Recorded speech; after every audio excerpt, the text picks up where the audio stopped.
"I only stay because of you," said Martin from Avalon Solutions, right after his third whiskey. He was crying again. This time it was because their CEO had botched another product rollout and Kathleen, me, had spent the last 72 hours babysitting the account so it didn't implode into a flaming ball of legal threats and LinkedIn scandals. I nodded, patted his back, and slid the contract renewal across the table. He signed it with a thumbprint and a half-eaten mozzarella stick. That was a Tuesday. See, when you're the one who remembers their kid's birthday, their wife's cancer remission date, and the name of their bulldog, Waffles, bless him, you get a little more than performance reviews and Slack emojis. You get trust. Sticky, ugly, deep in the trenches trust. The kind of trust that makes a grown man text you PLS help at 1:13 a.m. on a Sunday from a Marriott lobby after a demo goes to hell and his boss is threatening to fly in. And I always helped. I was the person they called when the tech failed, the project manager ghosted, or the CEO promised the moon and delivered a beige PowerPoint. Didn't matter if it was midnight or Christmas Eve, I'd take the call. I didn't log the hours, didn't ask for applause. Because in the world of enterprise software, keeping a client is worth more than any damn bonus. The new leadership didn't get that. They thought client bonding meant posting holiday greetings on LinkedIn. They thought relationships were bullet points on a CRM entry. I was something they couldn't measure, so they started squinting at me like I was a problem. Not that I cared, not yet, but let me rewind. 8 years. That's how long I worked at Kessler Dynamics. Started as an account coordinator. Became senior client executive after saving a $45M contract in my second year by flying to Phoenix on my own dime and babysitting a data center upgrade that had gone so sideways it made the Challenger explosion look like a fire drill. I earned my place. Not through politics, through presence. But something changed about a year ago. The old VP retired, burnt out, or bought out, I never knew. The new one, Brent, fresh from a private equity portfolio company and dressed like he was auditioning for an HBO series about failed startups. Brent loved metrics, dashboards, hierarchies, but mostly Brent loved Brent. He called me Kath, I corrected him. He said it was friendly. I said it was condescending. HR called me in for tone. Brent's first big idea, decentralized client engagement, which was code for let junior reps handle calls so Brent could brag about scaling human capital in his quarterly reports. I watched account health plummet like a skydiver without a chute. Clients started pinging me directly, begging for clarity. I gave it to them quietly. I was still the fixer, just less visible, but that's when the paranoia started. I saw it in the eyes of middle managers, the long pauses during Zoom calls, the just checking in emails from HR that smelled like vanilla compliance and death threats. I wasn't stupid. I knew I was too senior, too seasoned, too indispensable to be allowed to exist in Brent's shiny new org chart. I was a threat, and threats get neutralized. That's when I started to listen, really listen, and document. Every whispered we're only here because of you, every client who offered me other opportunities, every dinner where someone vented about how Kessler was getting too big, too impersonal, too slow. I didn't initiate any of it, I just didn't shut it down, but back then, I still believed in loyalty. I still thought, maybe if I just ride this wave, things will stabilize. Maybe Brent will burn out on his own hot air and move on. Maybe the board will wise up. Spoiler, they didn't. Now, if you've made it this far and you're thinking, damn, I've seen this movie before. You probably have. It's playing out in offices across the country like some corporate Groundhog Day. And yeah, 95% of you are probably listening without subscribing, which is a little like showing up to your friend's BBQ, eating 2 burgers, and ghosting before cleanup. So smash that subscribe button, toss us a like, and support the team that brings you the fire before HR finds out we still have opinions.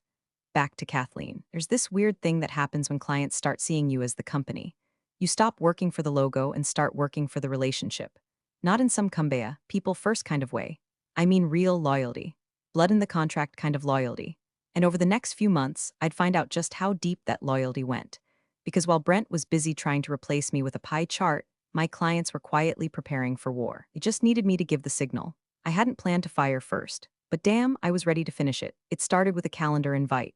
Title, alignment check-in. No context, no agenda, just that. Brent's assistant, who called herself a visibility specialist, whatever the hell that meant, booked it for 7:45 a.m. on a Thursday, the most passive-aggressive time slot known to man. When I walked in, Brent was already seated at the long end of the conference table, holding a cold brew like it was a damn chalice. HR was there too, Natalie, the one who always smiled like she'd just euthanized a puppy but was proud of how kindly she did it. Brent opened with a PowerPoint. Of course he did. Slide 1. A Venn diagram labeled client ownership and scalable interfaces. Slide 2. A photo of me cropped from our own website under the heading Risk of Dependency.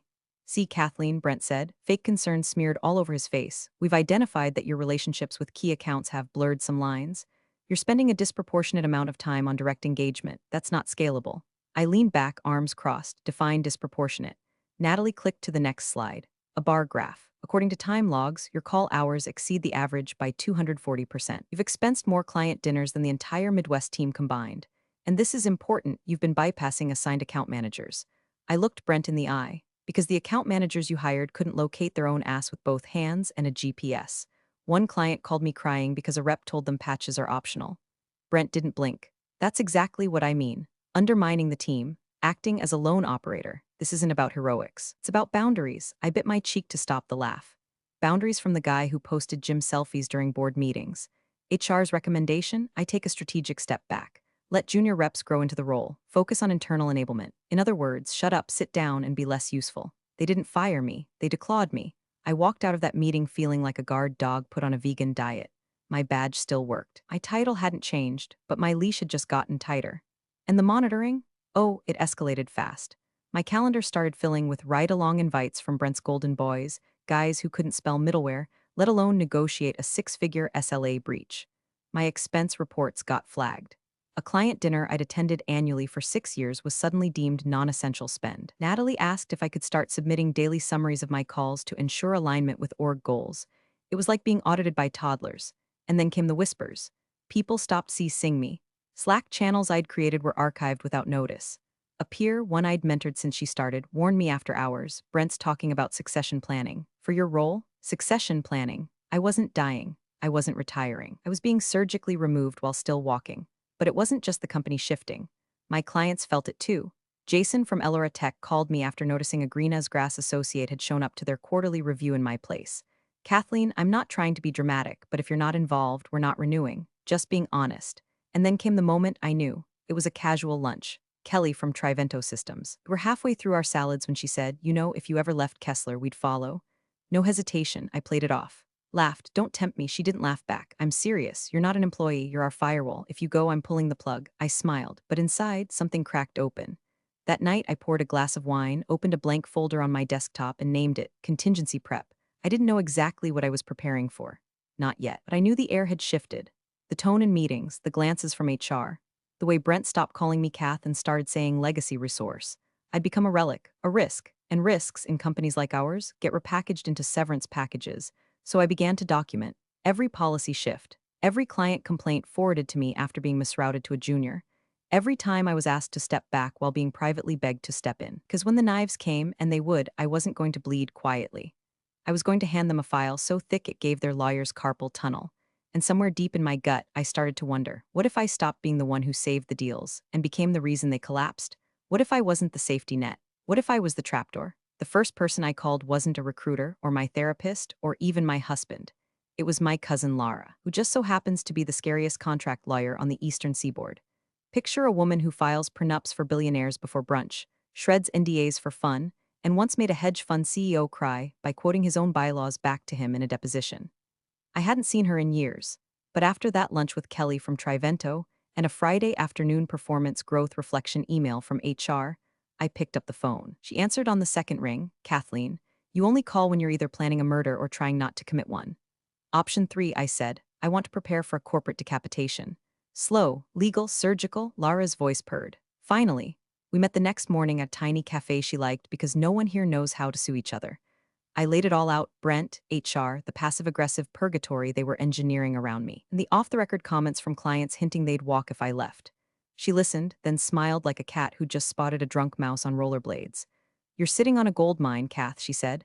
You don't need revenge, you need leverage. Ever heard of a client retention rider? I hadn't, not like she meant it. Here's the gist. It's a clause buried deep in the contract or signed as an independent addendum that gives the client an out if a named individual is removed, reassigned, or terminated. Not illegal, not even unusual, but rare, because most companies assume they own the relationship. What Lara and I knew, I was the relationship, and the clients knew it too. Within a week, she drew up a flexible template. Clean, airtight, legal poetry. The wording was elegant, but the meaning was blunt. In the event that Kathleen Doyle is no longer directly engaged in the service of this account, the client reserves the right to initiate immediate contract reevaluation or termination without penalty. No poison, no theatrics, just facts. The first person I floated it to was Jason from Elora Tech. We were on a video call going over their renewal roadmap when I said, hypothetically, if I left Kessler, do you want a built-in clause allowing you to revisit your contract?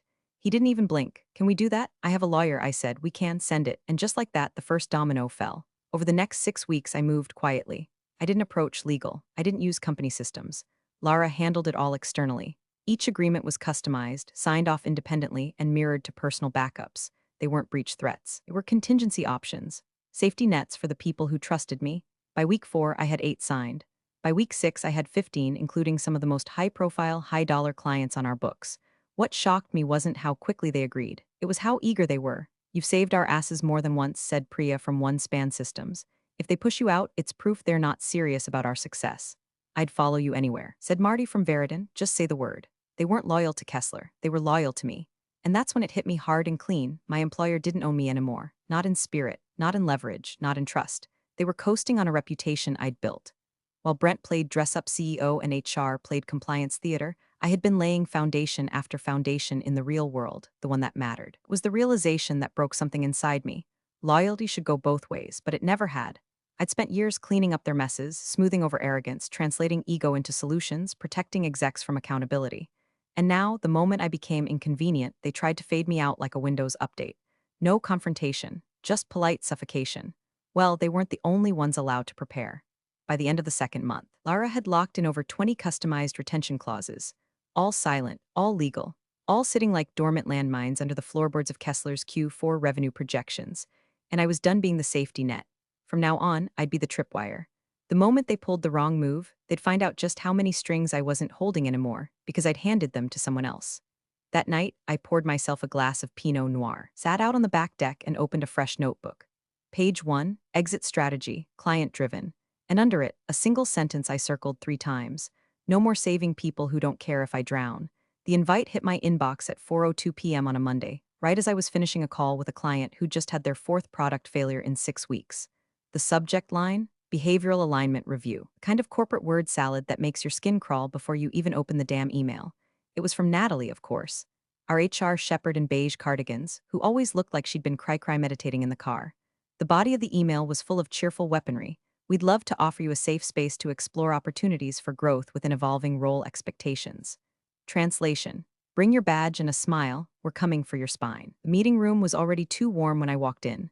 They always crank the heat when they want you to sweat.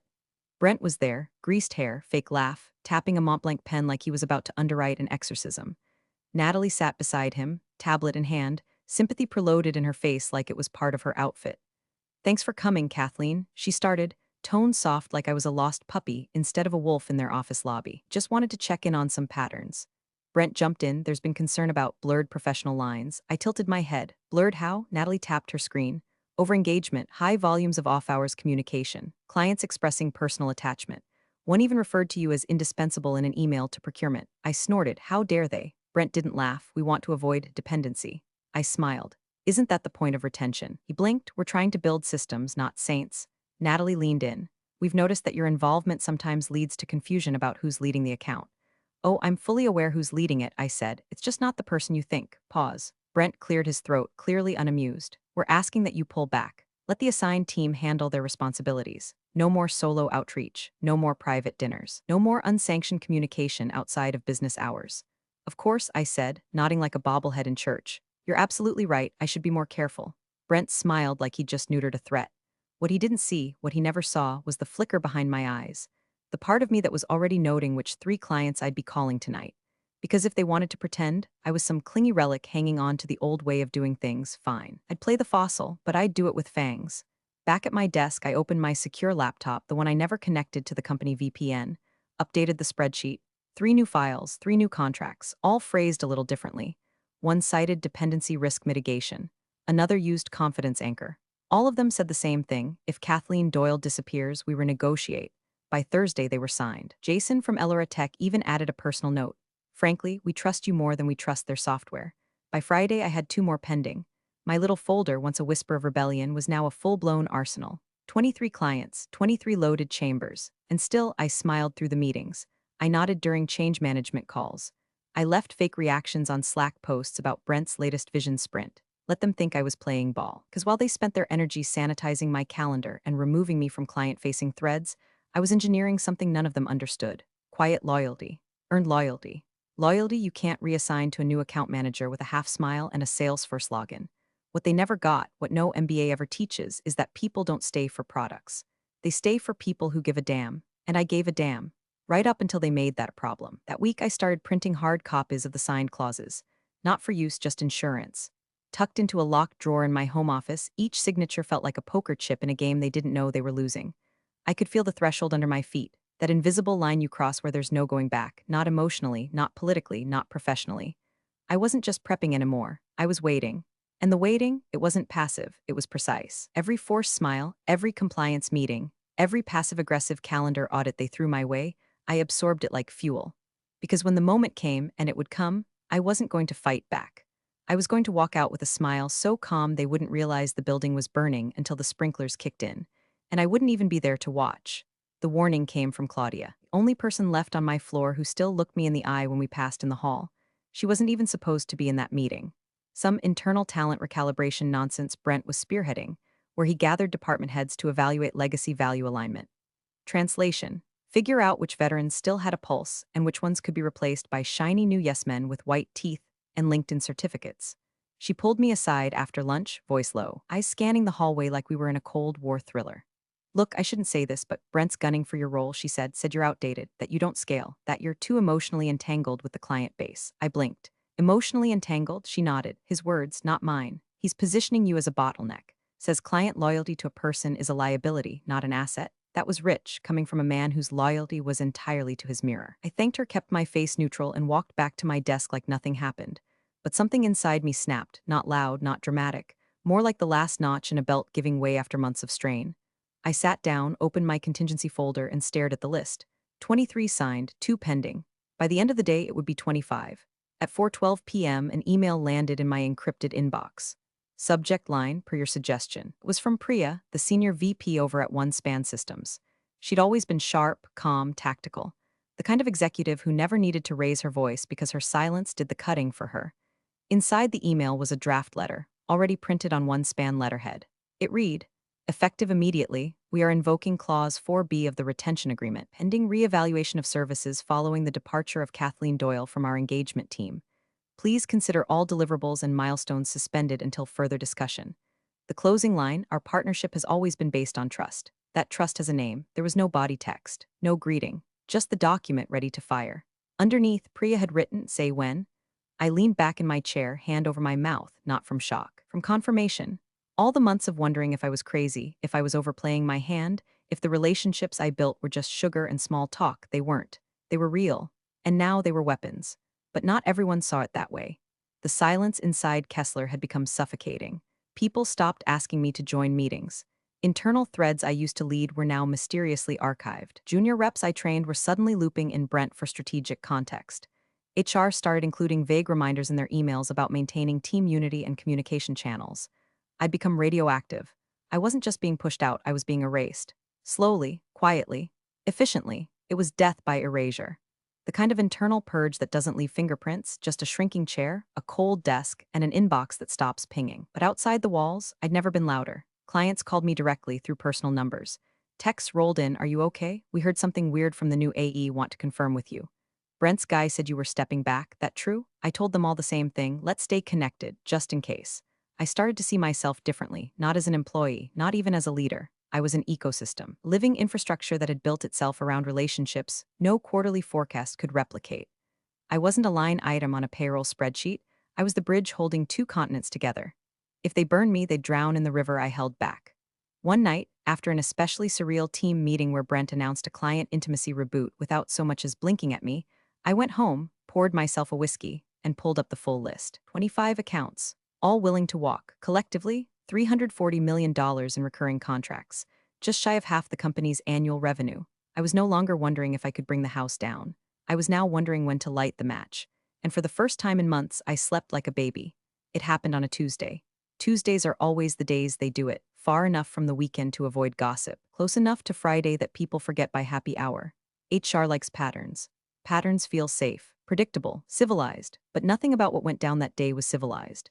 I was halfway through drafting a Q3 renewal strategy for a client who hadn't had a working server in 9 days when my Slack lit up. Natalie from HR, hi Kathleen. Can you come by for a quick sync in conference room D? The exclamation point was a nice touch, like a serial killer offering you cookies before the axe. I didn't respond. I didn't need to, I already knew. I shut my laptop, grabbed my phone, left my mug on the desk. Didn't even bother to close my browser tabs. When I stepped into conference room D, it was already staged like a bad cop procedural. Natalie sat on one side of the table, tablet out, expression carefully blank. Brent was in the corner, arms crossed, leaning like he thought he was the boss in a startup biopic. The blinds were drawn. The door clicked shut behind me like a punctuation mark. "Thanks for coming," Natalie began. Her tone was so gentle I almost burst out laughing, like she was here to break up with me after a 2-week relationship. Brent stayed quiet, watching, feeding. She continued, "We're here today to inform you that, effective immediately, your employment with Kessler Dynamics is being terminated." No preamble, no build-up, just the guillotine. I stayed standing. No reason to sit through the funeral. Natalie glanced at her tablet. The decision was made following multiple policy violations, including misappropriation of time, unapproved client communications, and failure to adhere to internal engagement protocols. I raised an eyebrow. "You practicing that in the mirror, or did Brent write it for you?" Brent smirked. "You're not bigger than the company, Kathleen." I finally smiled, slow, controlled, the kind of smile that makes people nervous even if they don't know why. "Oh, I know," I said, "but the relationships I built are." Natalie slid the papers across the table like she was serving dessert. "Here's your final paperwork. Severance, transition terms, NDA." She kept talking, but I stopped listening. My eyes were on Brent, who looked like a kid who just keyed a car and thought he got away with it. The man had no idea the vehicle was wired to a C4 charge. "Before you ask," Natalie added, "you're not required to sign anything now. You can review and return these within 7 business days." I picked up the envelope, tapped it against my palm, then set it down. "Strongest relationships I've ever built," I said, "and you just handed them back to me." Brent's face twitched. Barely. But I saw it. That's when I reached for my badge. I didn't throw it, didn't slam it. Just slid it across the table like a poker chip I no longer needed. The room was silent, tight, humming with the kind of tension you only get when someone realizes they're not holding the cards anymore. And that was it. No scene, no shouting, no begging for references or LinkedIn endorsements. I left the room, past 3 coworkers in the hallway, none of whom made eye contact, and walked out the glass front doors of a company I'd carried for 8 goddamn years. The sun was too bright, the air too crisp. Everything felt wrong, like stepping into a movie where the main character dies in Act 2 and no one's told the director yet. I got in my car, closed the door, sat still. No tears, no rage, just breathe. Then I pulled out my personal phone, the one they never knew I used for client calls, and opened Signal. There were already 3 messages waiting. "We heard, we're ready, want us to trigger the clause, say when." I typed back one line, "Wait for my lawyer," because this wasn't the end. It was the fuse. That night, the sky over my neighborhood was a deep, syrupy blue, one of those early autumn evenings where the chill creeps in through the windows like a rumor.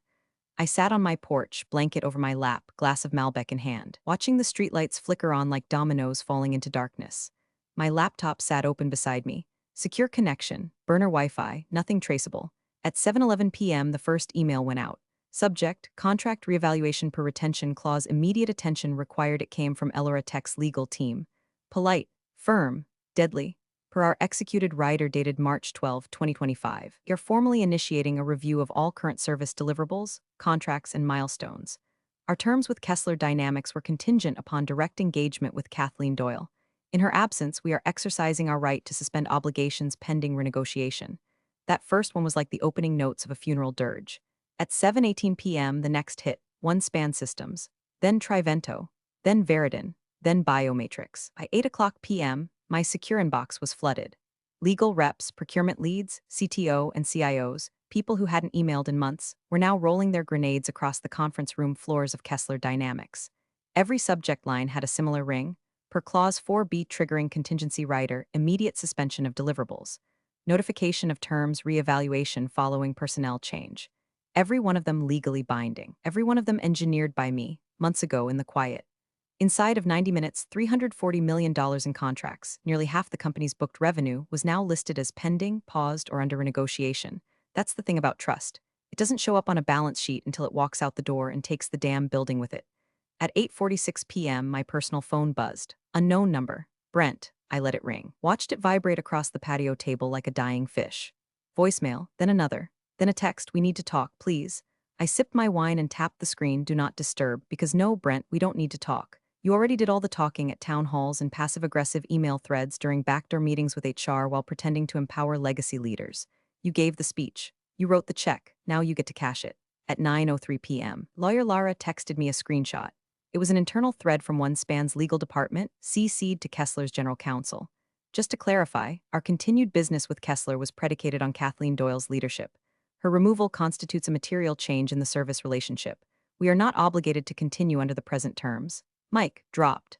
By 10 p.m., Brent had tried calling me 4 more times. Natalie once. Even Claudia, bless her, sent a message, "Are you okay? Shit's hitting the fan." I didn't respond, not because I was being cold, but because there was nothing left to say. This was never personal for me. It was surgical, measured, prepped with the same precision I used to plan global client deployments.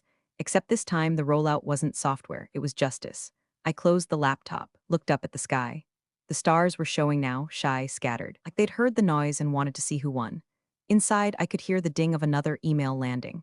Probably another client pulling the pin. The machine that was Kessler Dynamics, so smug in its metrics and dashboards, had been gutted by the one thing it couldn't quantify: human loyalty. They thought they could strip it away, bury it under org charts and empty vision statements. But loyalty, true loyalty, it doesn't vanish, it waits. And tonight it answered, loudly, legally, without raising its voice. Wednesday morning, 7:02 a.m., the boardroom at Kessler Dynamics was already humming with the panic of men in $1,000 suits realizing their kingdom was built on sand, and the tide had just come in. The emergency meeting had been called at midnight. No agenda. Just one line from the CEO, all board members and executive leadership, mandatory attendance. Situation: client retention crisis. The phrase client retention might sound dull on paper, but when $340 million evaporates overnight, it becomes the stuff of heart attacks. The CEO, Grayson Dell, the kind of man who'd once told me perception is delivery, was pale and furious. Not the righteous, slamming fist kind of fury.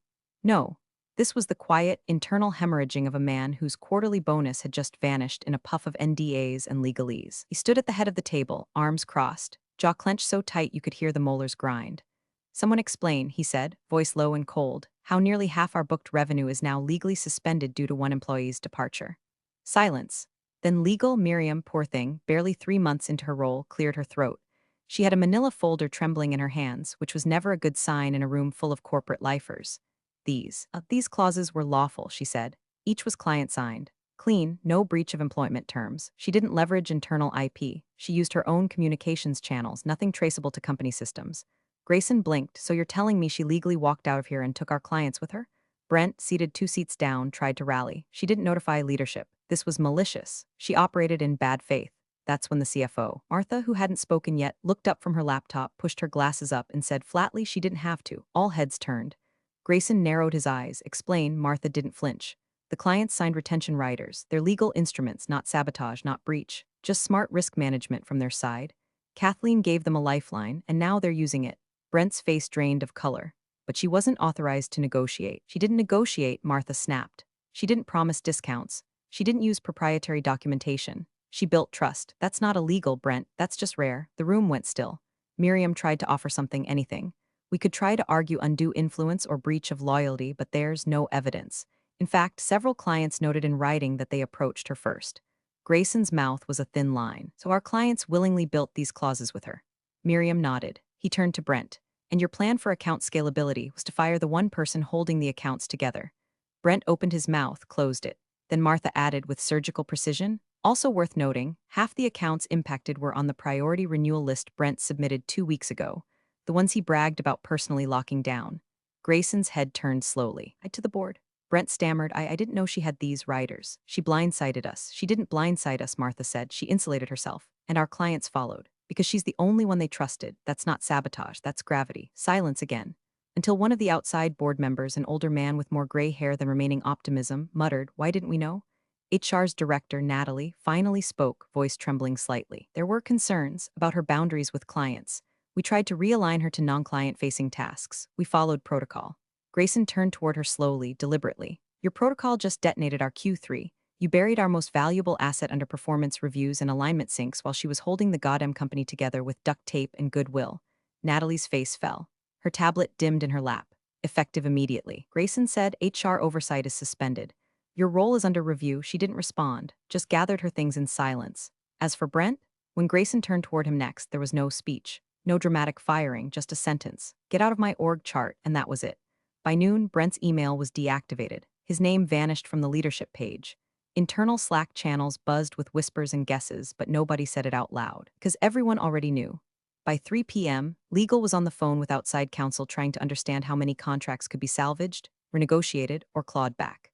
By 4 p.m., the stock price dipped 4 points in after-hours trading after a curious number of enterprise customers were suddenly reviewing vendor alignment. And by 5 p.m., no one had heard from Kathleen Doyle, and no one knew what she was doing next. But everyone knew she was winning. The morning was still, not metaphorically, I mean still. Like the universe had decided to hold its breath just for me. I sat on my back patio in a pair of sweatpants older than most interns, bare feet on cool concrete, steam curling off the top of my coffee mug like a victory dance no one could choreograph. Birds chirped like idiots. A neighbor's sprinkler hissed to life. Somewhere down the block, a garbage truck groaned and clattered. And me. I hadn't slept that well in a decade. The doorbell rang at 8:17 a.m. Sharp, professional, not a friend, not a neighbor, that was a courier knock. I opened the door to find a suited man holding a white envelope and a digital tablet. Miss Doyle, I nodded. Delivery from Kessler Dynamics requires signature. I didn't ask what was inside, didn't need to. I scrawled my name, took the envelope, and let the door click shut behind me. Back on the patio, opened it with one hand and sipped with the other. Inside, a cashier's check for the full severance amount, a standard NDA I would not be signing, a letter that began with "We appreciate your service" and ended with "We wish you all the best in your future endeavors." I laughed, out loud. The letter fluttered in my hand, weak and unknowing. They still thought they were sending me off with a pat on the head and a check to hush the storm. But the storm already had a name. My phone buzzed. Secure line. "Lara, you sitting down?" she said, voice too casual to be just casual. "Hit me." She forwarded the email. Subject: Joint Statement Vendor Realignment effective immediately from 5 of the top accounts in Kessler's book of business. Elora Tech, OneSpan, Trivento, Veridin, Biomatrix. The body was short, unapologetic. In light of recent structural changes at Kessler Dynamics, we have jointly decided to discontinue services under our current contracts. Effective immediately, we will be transitioning our needs to an independent consultancy led by Kathleen Doyle. Our trust was with her. It remains with her. Below that, 5 digital signatures, 5 accounts, $340 million, gone with me. Another text from Lara followed immediately. "You're now officially CEO of an LLC. I filed it this morning. Bank accounts are live. Welcome to your boutique." I blinked, smiled. No launch party, no startup pitch, no glossy landing page. Just 5 heavy-hitting clients already onboarded. Just trust weaponized, loyalty monetized, freedom notarized. I leaned back in my chair, sun warming my face, and watched the neighborhood go about its sleepy little business while Kessler's headquarters was no doubt on fire in 10 different Slack threads. They thought I'd be a footnote. They didn't realize I was the fine print, because people forget contracts expire. Software ages, PowerPoint fades, but trust is renewable, and mine just got a 10-year extension with equity. I picked up my phone one last time and opened the group thread Lara created. 5 client execs, 1 lawyer and me. I dropped in a screenshot of my new email footer. Simple. Clean. Kathleen Doyle, Principal Consultant, Doyle Strategic Partnerships. LLC trust is an asset, and mine just matured. Then I closed my laptop, finished my coffee, and let the world spin, without me chasing it anymore. Big thanks for watching, you sneaky seniors. Subscribe to keep the coffee pot brewing revenge. Your ex-colleagues won't know what hit 'em.